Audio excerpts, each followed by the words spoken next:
আসসালামু আলাইকুম। ধনী হলেন একমাত্র আল্লাহ। বিসমিল্লাহির রহমানির রহিম।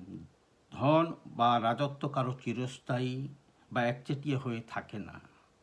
সম্পর্কে কোরআন বলেছে, আল্লাহুম্মা মালিকাল মুলকে তুতিল মুলকা মান তাশা ওয়া তানজিউল মুলকা মিম্মান তাশা। আল্লাহই সমগ্র রাজ্যের একচ্ছত্র মালিক।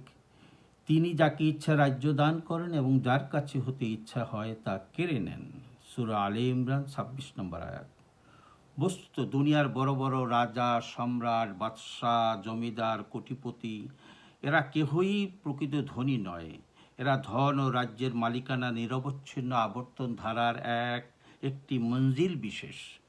নতুবা আসলে এরা সকলেই দরিদ্র। ধনী হলেন একমাত্র আল্লাহ। কিছু সময়ের তরে এই ধন কারো হস্তগত হয়ে থাকলে তা নিয়ে কারো গৌরব করা চলে না, এবং সেজন্য মানব সমাজে কোনো বিশিষ্টতাও সে পেতে পারে না। বংশগৌরব, ধন সম্পত্তি কিংবা জনশক্তি এর কোনোটি মানুষকে আল্লাহর কাছে সম্মানিত সমাজের শ্রেষ্ঠত্ব অধিকারী করতে পারে না।